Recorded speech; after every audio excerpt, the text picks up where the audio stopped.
This is the Entrepreneur Panel, Maximizing the Value of a Mentor. I'm Mark Capaldini. I'm going to be the moderator. We had 3 entrepreneur panelists, but one had to hop on a plane and go to the West Coast yesterday. So we have 2 entrepreneurs here. I'm going to ask them in a second to give you a 1-sentence introduction. There's a lot more on the website if you'd like to learn about them and their companies. All of us are affiliated with something called MESA, the Minnesota Emerging Software Advisory. If you're a software company in Minnesota, you're eligible for pro bono, that is free mentorship through MESA. There's some information sheets in the back of the room if you'd like to go to the website and learn more. We're videotaping this session for use by Ministar and MESA, so when we get to the Q&A, I'm going to repeat the questions so we get good audio. Gentlemen, let me ask you to give your 1-sentence intro. Derek? My name is Derek Borkowski. Nice to see you all. That's in parentheses, part of the sentence. I'm the founder of a company called Pearls. It's a website and mobile app drug encyclopedia for doctors, pharmacists to look up what does this drug do, what are the side effects, what should I prescribe. And my background is as a pharmacist and engineer, and so I started building it when I was working practicing as a pharmacist. I too don't have it in 1 sentence. It's a run-on. Brian Gezella, I'm a founder of a company called Learn Your Benefits. It's a benefits communications tool for brokers and small and mid-sized employers. For years we bootstrapped. Now we're investor-backed, headquartered here in Minnesota, and happy to help however I can. So I'm going to go through a list of 7 questions, and these fellows will respond. We'll try to move it along quickly so we leave at least 15 minutes, maybe more, for your questions in the second half of the session. So the first question is, why consider having a mentor? Derek? Yeah, for me, when I was reading this question in advance, I was like, I need to reinterpret it as why consider having a real life mentor, because I'm an only child growing up, and so I was very used to having imaginary friends, and I think just actually naturally, when I into the professional world, I found imaginary mentors through biographies I would read or individuals you hear on podcasts, books, etc., and just kind of naturally viewed all that content I was consuming as mentorship. But really the benefit in my mind of having the opportunity to have a personal mentor is, I'm sure we've all had the experience of reading a book, going to a conference, getting really inspired and energized, but then it kind of dies off after like 2 weeks, and you kind of almost need to keep re-going or keep rereading that book. And so for me, that having a real life or having mentorship has been just a continued bolus burst of inspiration and energy and new ideas, and so that's I think the biggest reason to do it. Yeah, 2 reasons I think. In prior lives, I was actually a CPA and a CFO, COO consultant. I did mentoring. And I felt like I had a good network of consultants or advisors and people I trusted, right? But the reality is when it came to startups, I didn't know crap. They were always established businesses. I felt like I had a good understanding of it, but when it came to a startup, creating the sausage and the factory and everything at once was completely new. Sales is different, operations is different, faking it is different. So finding a mentor in that startup space, again, that whole you don't know what you don't know thing was really critical. And so they've helped me accelerate that learning curve of, you should just talk to that person or just go network with them, go to lunch, grab a beer with that person. They've just been instrumental. So that's which brings me to a second thing. For many, many years, I was sort of fiercely independent to a fault from former CEOs and things. So once I broke down that wall and started networking with them, and then you can embrace them and their ability to accelerate you has been a lot better than a really long answer. Great. So how does a mentor differ from other advisors or from investors? Derek? Yeah, I think to me, personally, in a lot of ways, don't think of the conversations too differently at face value, but really I think the difference between a mentor versus a formal advisor or a formal investor in your company is that the mentor has an opportunity to sort of, in all of your interactions, be vicariously in your shoes and have all of your priorities in line, where advisors and investors will absolutely do their best to do that, but at the end of the day, it's their journey and their endeavor that you're a part of that, and so that, just by definition and understandably, their priorities can dictate the conversation and their input, and that's perfectly fine and natural, but just having the mentor is like having a second consciousness kind of for yourself who can truly sit in your shoes and has no incentive to be otherwise not viewing the priorities from the same standpoint that you find yourself in. Yeah. As you find through this, if we spend any more time together, I tend to be irreverent. It just makes me more comfortable, open with jokes, right? Or start and end every interaction with fun. That's one of our values. With investors, I find I need to be a little guarded at first. Again, even though I tend to be irreverent, so once I get to know them, I can be that way. With mentors, at least my mentors, they know my personality. They know I'll be, resistant at first, and they'll just pause. I call myself like a super viscous fluid. They'll just, well, I think you should think about this, and I'll just go, no, all right, fine. So they just know my personality. They, it's really more about rapport, and I think the door swings both ways too. Like, they can be much more frank with me and go, you know what, you're being, even with MESA advisors, one or two of them be like, well, why aren't you doing that, dummy? To an extent. So I think that's the complete difference between, an investor and even a paid consultant. They might be hesitant to slap you on the hand for fear that they too would, lose it, if I'm overconfident in that regard. So I think I answered it well. One comment we had in this session a year ago was that entrepreneurs love the idea of talking to a mentor first to try out a question, a problem, a statement with no downside. The mentor, at least in MESA, is not a board member or an investor. So they've got a completely independent point of view and can be very direct with the advice they provide. Yeah. So what should an entrepreneur look for in a mentor or a mentoring program? Derek? Speaking from, I guess, just my own perspective, and then also reflecting on the past year of mentorship with MESA, if I were to kind of highlight the things that I think have been most,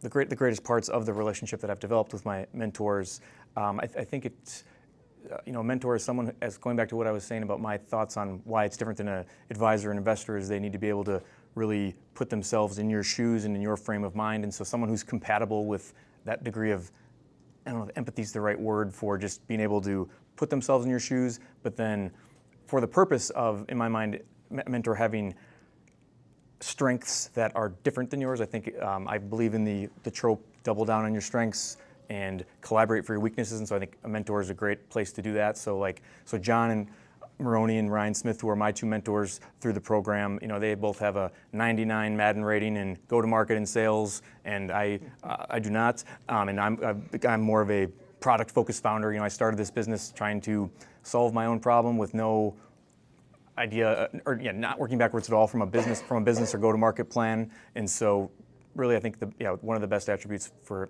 seeking mentorship is someone who can help you with your weaknesses, frankly. Yeah, I yield my time. No, it's for me, obviously they got to know something about a piece of my business. I'm not a technology founder at all. I'm dangerous enough to know architecture and what I want it to do and a bit of user experience, but we are a software platform at the end of the day. So again, having somebody that knows technology or marketing or sales or fundraising or anything like that obviously goes without saying. I need that. So it just comes down to rapport then. That was why I was going to yield, is just once you have that relationship, admittedly it takes time to get to that. So you have to sort of force it for a while, but once you feel like you have that collaboration, then to your point, it becomes really helpful to be vulnerable enough to ask for those questions, things I lack, things I stink at, help me with. Yes, something there I'll just say is I think yeah, the it takes time is like a something that I didn't necessarily put together myself. So yeah, I learned about the MESA program, or I learned about the MESA program, or just the idea of get a mentor for kind of like the goals I just described. But it's like, great, sign up here, let's do this. But it's one of those things where the time needs to be spent to actually develop rapport for there to be an effect, frankly. One of the things that MESA has done for 15 years is insist that its mentors have very deep software industry experience, preferably at the C level, and some startup experience. Startups are different than established businesses. There are things about software that are different than other industries. So that deep experience in the sector is sort of a standing assumption of the way MESA has done mentorships. What's an example of your mentor's impact on your decision making? Do you want me to go first? It's not necessarily decision making, so maybe I incorrectly pivoted on it. Like I said, we bootstrap for years, so I'm used to selling my product. I thought of a phrase I like to use when it's technology and a startup. It's kind of duct tape and baling wire behind this awesome facade of this really cool product that you're praying works every day, right? So you spend your whole time selling the product. And so the example I have here, which is ironic because I have an investor sitting near me here, is to go from selling your product to then selling the stock, I call it. And I don't mean to sound predatory at all to that, but it's, why do you want to trust me? What makes you think the business is a good investment? What makes me think we're going to have a return on your money? So selling the stock versus selling the product has been two completely different things, and I'm going to come back to it in a second later as well. So them going, you're not resonating with me, you're not helping me. So, or you're not, if I'm looking at your business as an investor, you're not helping me, is the way my mentors have helped me change my decision making about how I explain us.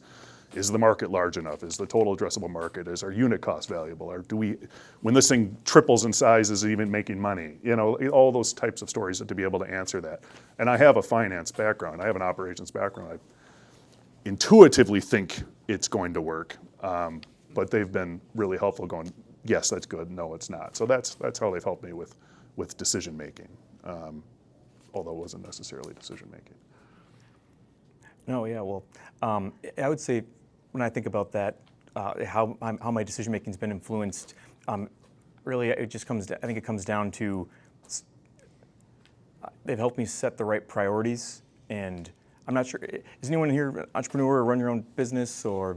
Okay, yeah. So I was in this issue where I was a solo founder. I started the business by myself, and then it got to and I was doing everything, but it was all just smacking sticks and stones together, and there was no customers, none of that.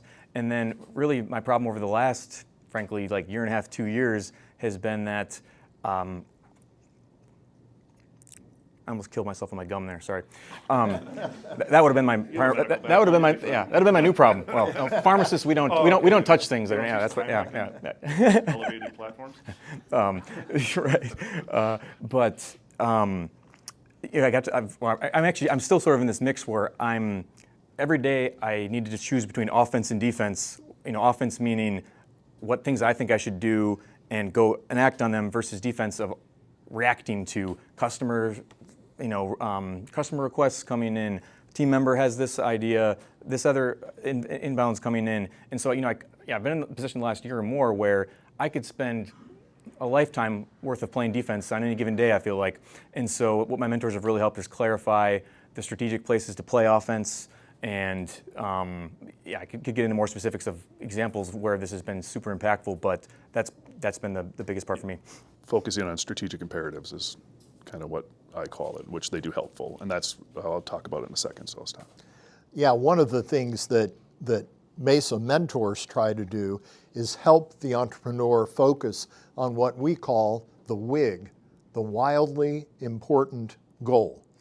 There are 27 different things begging for the attention of the founding entrepreneur. Which ones are the most important in building the business for the long term? And it's not always obvious, but a mentor can help add some clarity to decision making around that. What does a good mentor do or not do in your view?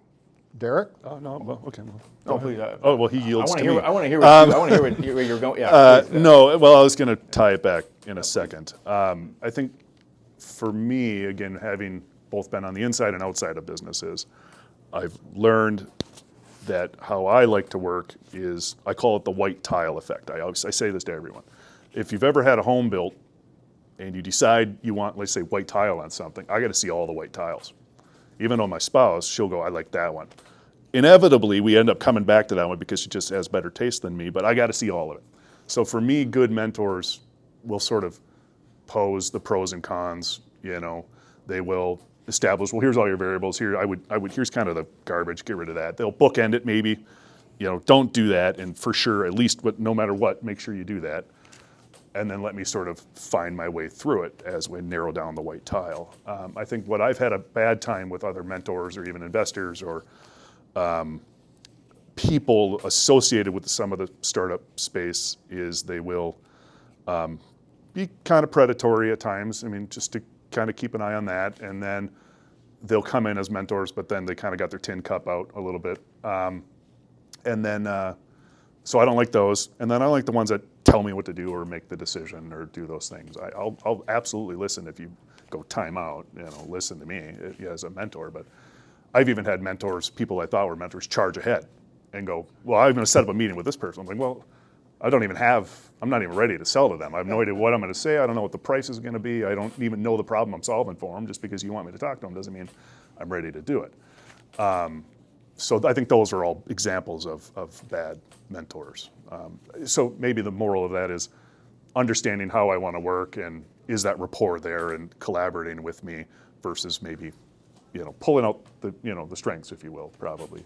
It's kind of what you said earlier is probably what I agree with. Yeah, and I think the other thing that makes good mentorship versus bad mentorship is, Mark Andreessen has this phrase that I think he credits to someone else who credits to someone else, which is like, have strong beliefs loosely held. And I think good mentors give strong advice, but tell you to loosely ingest it to actually apply it how it works.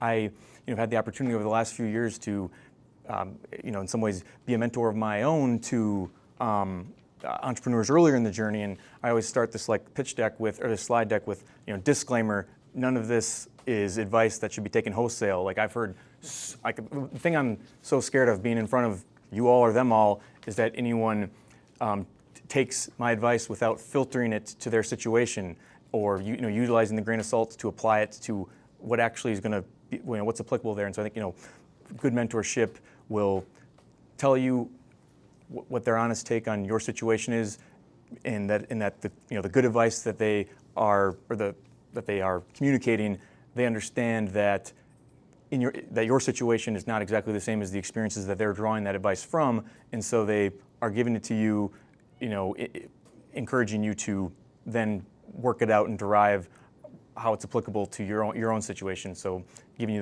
those tools that way. So how has your mentor changed the way you think about your business?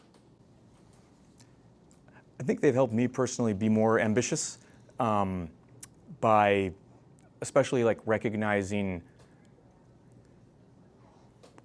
whether it's a strategy component here in the now, or the other thing that they do is help me connect a lot of dots in my business. So, for example, I'm sure a lot of people in this room with your own businesses have this issue where when you look at your addressable market, there's a number of different possible customer segments there, and which one do you prioritize? And as an entrepreneur, you're like, well, they're all applicable, right? But that there's a step-by-step approach to how you're going to structure your go-to-market, your product development to intertwine the ultimate value you're trying to have to all these different stakeholders. And so I guess let me just go back to not bearing the lead, which is my mentors have helped me a lot connect dots in this whole battle plan, roadmap, in all of those aspects. Yeah, that's actually a really good one. So I'll have two real quickly. Yeah, that when I first, so MESA, you have to, sort of go, hey, I'm interested. And then you apply and you sort of pitch them, right? Well, I got rejected twice. And so right, you have something, as Jim, who I kept meeting with, you have something. I mean, you're selling it. You clearly have something. And I'm not a good salesperson. I'm on a scale of 1 to 10, I'm a 4 at best, but I know my product and I'm passionate about it, so it's probably what helps. So we always kept getting rejected to your point about, well, you're going after too many things. Just pick one, find one that you know you can win, that they're most likely to buy, and that was it. So that did help me look at my business differently. That's a great example. So the other one is I have to go back to the fundraising angle, is because again I've been both on the inside and outside as a CPA and a CFO, and I've been inside as a CFO in operations and strategy, outside as a consultant for years, and but I never once had outside investors. I've had CEOs who own the business, who now thankfully are invested in my company now, but never independent people who had to part with their fund money or their independent investors. So to look at it completely different, and I've always had empathy for maximizing shareholder value, but understanding and being able to talk about my company for them and make them feel comfortable is something too that I think mentors help me look at the business differently and stay in touch with them and do regular updates and do all that stuff. That's something you gotta do if you want to do it. Continue to build your momentum or your trust, if you will. Yeah. So what is your cadence, frequency, for meeting with your mentor or mentors? So I meet with my mentors on a monthly basis, and then especially in the last number of months, it's been sort of an increasing cadence of asynchronous communication. I just got to I always feel like I'm letting my mentors down, because they just bring so much to me, and it's just like I would love to be able to clone myself and be acting on all of everything we're doing at multiple times. But yeah, I feel like the monthly cadence is a really good checkpoint there, because it gives gives yourself the ability to operate. But then having mentors who are willing to pick up the phone at any time and be ever present outside of that meeting, I think is just all the more a sign of a great mentor in a relationship. Yeah, the MESA ones are monthly. Where we set an agenda, we have some questions I'll seed kind of in advance, so they have some time to think about it, sometimes 5 hours in advance, sometimes a couple days in advance. Then I have other ones that I've just known for years, whether they're finance or CPAs or just people who have helped me be a better leader or a better communicator. Those are maybe quarterly, there'll still be breakfast or something like that. And then there's just a lot of people, I know different groups yet, where be like, hey, I got a question. Let's go get a beer and let's talk about it. Or hey, what about this? To your point, just blast an email where it's, random. It's there. So, but those are also more friends and maybe mutual. I'll have something I can help them with, and they'll have something they can help me with. But again, it's pretty informal. So that's sort of all over the board, and probably not a great example, but. All right, we're going to open it up for your questions. Let me repeat your question so we capture it on the video. In the back. Yeah, as you think about people that you would like to bring on as mentees, what does that process look like? What does MESA particularly look for? And maybe how could a mentee think about differentiating between you guys and maybe school, for instance? So the question is, how does MESA look at potential mentees? Does that capture it? Yep. So for MESA, there is an application process. Go to the website, you answer a few questions. For what we call our our seed mentees, it's that there is a product and there is a paying customer. So there's not a dollar minimum, but you've built something and someone is paying for it. Maybe a discounted price, but some money has exchanged hands. Those mentees get one mentor. The next level we call core mentees, and they have at least $20,000 a month in recurring revenue, MRR, monthly recurring revenue, and they get 2 mentors. The process is you fill out an application.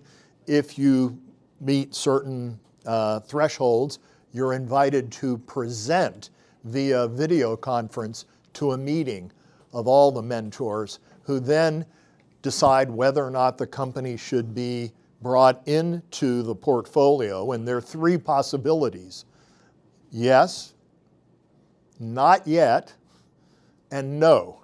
And as Brian indicated, we have companies that apply more than once, and we try to provide feedback. Generally, it's around, let's get a product defined and let's get a core market segment defined. And those presentations are 8 to 10 minutes with 7 to 8 minutes of questions, and then there's feedback as to whether or not the company is admitted. Companies typically spend a couple of years in the program, and then by their own decision with the mentors, decide to graduate. Sometimes that's in connection with having a formal board and having some accountability that goes beyond what you were doing as a standalone mentee. We've been very fortunate in that people who've been through the program have now gathered a cumulative total of about 1.1 billion, that's with a B, in institutional capital. So someone who's a mentee may not be active in the program, but as an alum continues to get that investment. And the MESA goal is to really build the software sector in Minnesota. The metric we use is dollars of investment. Next question. Yes? Yeah. So my question is, how can we increase the level of commitment from our members? For example, there are difference in the level of commitments between the chicken that generates eggs and the pork that generates bacon, right? So how can we increase the level of commitment from our mentors? Well, I think that regular interaction is part of that. Oh, I'm sorry. How do we maximize the interaction with mentors? Does that capture your question? Yes, even better, increase their investment in you. So increasing investment takes 2 forms. One is time, one is capital. I believe, being a mentor, that the way you get a commitment to time is regular interaction and acting, at least partially, on the advice you receive. The question of investment of capital is a very different one, and it really depends on the type of investor you're looking to. Is it an angel investor? Is it an institutional VC? Is it debt? You know, if you've got a business that's cash flow positive, then you may be able to use some element of debt in your financing rather than giving away more equity. So lots of moving parts in your question. Guys, what do you think? Yeah, I think it's such a great question, and I think it's a painful at face value answer as an entrepreneur in like the normal day to day, which is you gotta let your guard, or you gotta let your guard down, and you gotta be as open and transparent as possible as soon as possible. You know, like where our company has a pretty big like social media presence, and I'll like meet people and they're like, oh, your company must be here, or like it looks like things are going so well, and I'm like, okay, we're doing a great job of the fire that's going on in the back. We're shutting out the window. Everything's going great in here. I promise nothing's burning back there now. And yeah, so everything's fine. And with your mentor, you got to just escort them right into the in the kitchen where the stove is exploding, and what's happening because until you show that level of vulnerability, or I think showing that level of vulnerability allows your mentor to not feel bad for you, but to actually have all of the variables they need to get invested in. It's just like any relationship. You get out of it what you put into it. You know, and like I've had some bad ones where I was the super viscous fluid, where I never sort of, you know, the super viscous fluid where you can walk on it, but if you stand still, it'll drop. I don't know why I fixated on you, but once you get past that and you start having those vulnerable, you know, this sucks. Something there, you know, I had a problem or something really blew up. You know, once you stop faking it to them, you get nothing out of it took me a few sessions to like do that, honestly, because like these, like my mentors, frankly, they're kind of intimidating. Their accomplishments, you know, and that's, you know, a good mentor. It's probably a good chance that they're going to have some pretty great credentials or, you know, things that they've achieved. And just as a new entrepreneur, you know, I was personally, I want to look good to these guys. But actually, to get the most to your question, you gotta show the bad side. Yeah, I think having been on both sides of this, being willing to admit what you don't know and what you're struggling with, rather than, oh, you know, I've got to present this very positive position all the time. Everyone's got problems and challenges. The mentor is there to help. So make sure you're honest, candid, vulnerable, whatever adjective you want to use, so that they can be truly helpful. I'll just stick my last comment in, which is, I try and, like, in my mentor meetings, whenever, you know, they're talking, I try and stop them at every single acronym they use that I don't know what it means. Like, especially on like sales, marketing, fundraising. Hold on, what's that? Like, especially, so one of my mentors is an incredible financial, you know, or has a huge skill set in that area, and just so I'm constantly trying to, and both John and Ryan, any acronym they use, the terminology. Wait, hold on, what's that acronym? Stop, because I want to make sure I don't lose the rest of the sentence, and you know, I'm wasting their time because they said it if I don't understand what it meant. So anyway.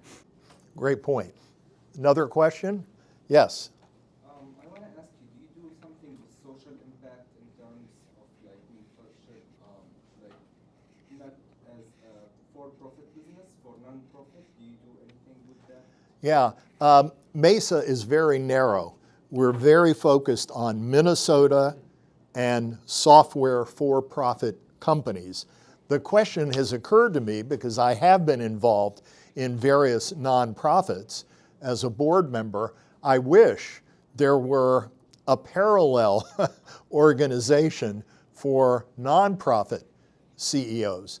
The closest thing I can think of to that is that Hamlin has a course on nonprofit management, and that might be worth investigating.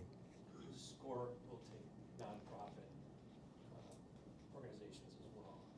So I would say if you're a software company, you know, MESA is very focused on software mentorship. That's the way you should go. If you're looking at other things, nonprofits, doing a food truck, you know, then SCORE might be an option. So SCORE is it's retired executives, right? Yeah. And it's through the Department of Commerce, I believe? SBA. All right. Question here?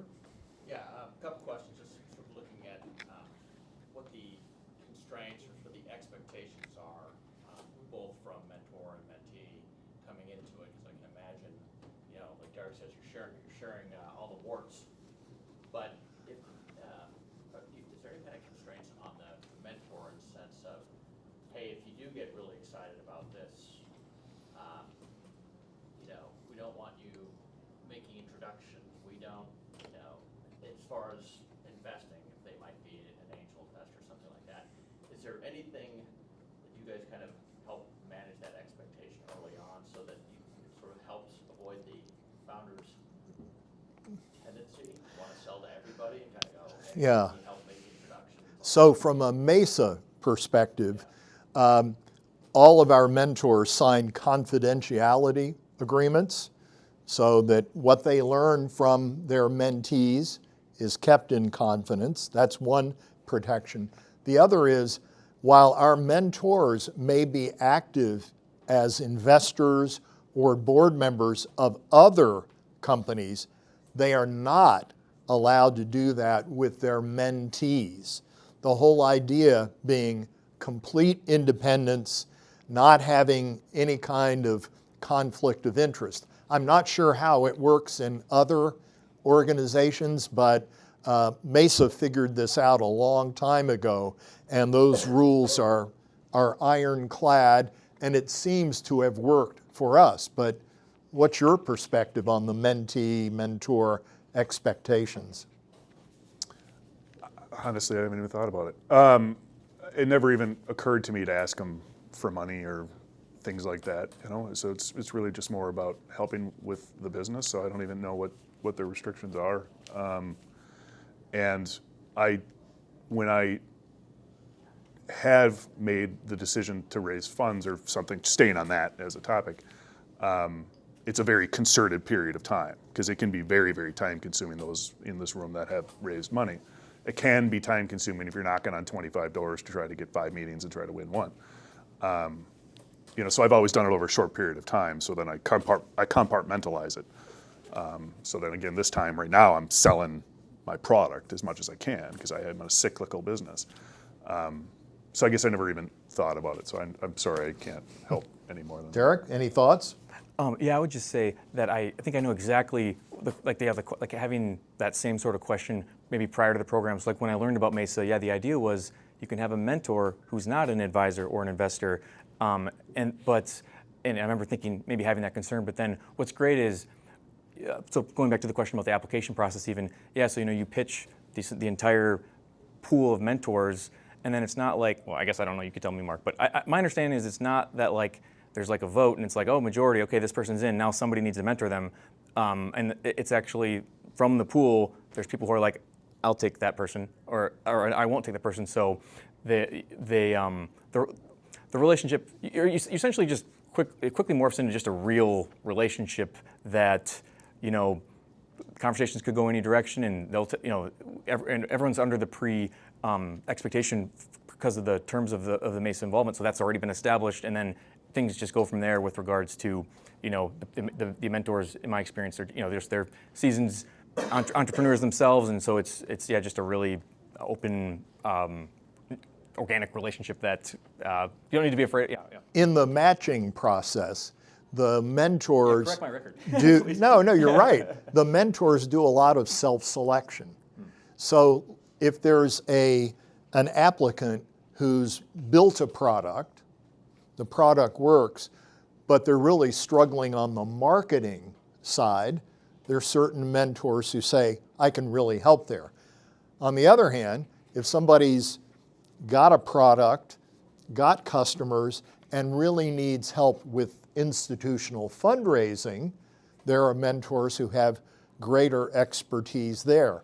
I've only been doing this for a couple of years with MESA, but I've been impressed with the self-selection discipline of the mentors in saying, I really believe I'm a good match for that. Now, if there are multiple mentors who raise their hand, there's an executive committee of MESA that handles the matching process. But there's enough information exchanged in both the application and in that interview, people can pretty quickly identify the needs and how to match up. Also, they may evolve over time. So mentors are often drawing on the expertise of other mentors. If a new issue comes up that was not part of the initial expectation, and mentors are hopefully providing good objective advice on subject matter expertise out in the marketplace. Question? Is there a duration commitment by the mentors, like a year or two? The question is there a duration commitment by the mentors? And the answer is no, not formally. The general period of engagement with a mentee is 2 to 3 years before there's a mutual decision to, quote, graduate and move on. But there are some situations where the mentee is struggling so much they decide to put their company on hiatus. And I've personally experienced one of those. So it's There's no specific rule. The mentors are making an open-ended commitment. Occasionally, a mentor who decides to start their next startup says, I need to suspend my participation for a while.